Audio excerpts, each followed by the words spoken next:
So hey everyone, my name is Gavin Hayes. I'm the Earthquake Hazards Program Coordinator at the US Geological Survey. So I'm here representing a bunch of different hazard programs at USGS, including volcano, coastal marine, landslides, all of whom have some kind of role to play, hopefully, in future subduction zone science. Let me see. Well, okay, we'll just start here. I've been fortunate enough to provide remarks at SZ4D meetings for the past couple of years now. Generally, during those remarks, I've focused on USGS budgets, how we're trying to grow funding for subduction zone science within USGS, how that's often been a challenge, getting commensurate appropriations for that. I wanted to take a bit of a different tactic this time by instead focusing on some of the science activities that are going on at USGS while we await those increases in appropriations. So outlined in blue boxes here are major subduction zones of USGS interests. Obviously, Alaska, Aleutians, Cascadia are those with the greatest hazard and risk for US and its territories, but also the Caribbean, Izu-Bonin, Tonga Kermadec surrounding US territory. So these are, I would say, the subduction zones of priority focus for the USGS, given that they predominantly impact US and its territories. But we also take advantage of whatever we can learn from other subduction zones worldwide as well, that have corollaries for what we can learn for reducing risk nationally. Our subduction zone research within the USGS is really driven by a subduction zone science plan that was published in 2017 called Reducing Risk Where Tectonic Plates Collide.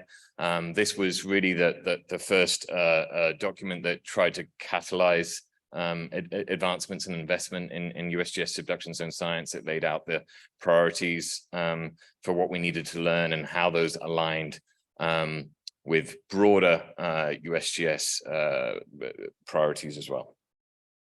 And that effort was really driven from the ground up by a pretty broad collection of scientists across our USGS hazards programs.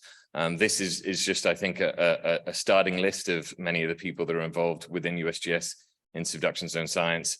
These and other people from all across the country. The red stars on the map represent a lot of the USGS science centers. The bold titles above all of the names are the USGS programs within which those scientists sit. So a lot of people from a lot of different programs are really trying to again, catalyze this effort moving forward and building these efforts mostly from the ground up. But with a new administration has come, we hope, new opportunities to increase our investments in subduction zone science. And so we've been attempting over the past couple of years to gather a more cohesive structure internally. We've built a subduction zone science working group that is beginning to bring together these activities in a more organized fashion and trying to drive those forward. And one of the big upcoming examples of those activities will be a workshop that group is putting together in Seattle at the University of Washington, January 10th and 11th. This is going to be open to all USGS scientists and external scientists alike. And we hope will be a really good opportunity to, again, bring some of the community together to explore what our possibilities and our priorities are for subduction zone science moving forward in Alaska, Cascadia, and elsewhere, involving USGS subduction, SZ4D members, and importantly as well, members from other critical partners from state agencies and emergency management and the like.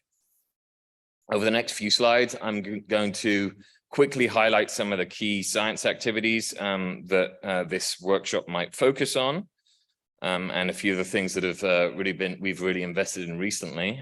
First of all, seafloor geodesy. A couple of years ago, we were able to take advantage of some GPSA sensors on the seafloor and survey them again with our wave glider after the magnitude 7.8 Perryville earthquake, and before, critically, the magnitude 8.2 Chignik earthquake offshore Alaska and the Aleutians. We sampled it again after the magnitude 8.2 Chignik earthquake, and those observations now are really helping us to better constrain the slip distribution from that earthquake, and importantly, the behavior of the shallow subduction zone during that event.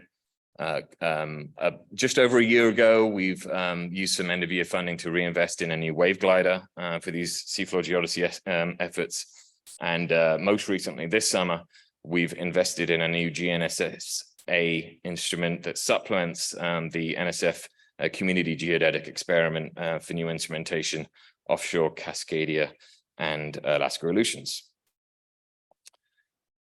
Moving to the Pacific Northwest, where a combination of landslide and earthquake hazard studies, Alex Grant is leading this effort to leverage a really great database of both offshore and onshore landslides in combination with failure modeling and high resolution dating to really try to understand how that landslide information can help us date historic earthquakes and paleo shaking as a marker for the historical hazard in this region.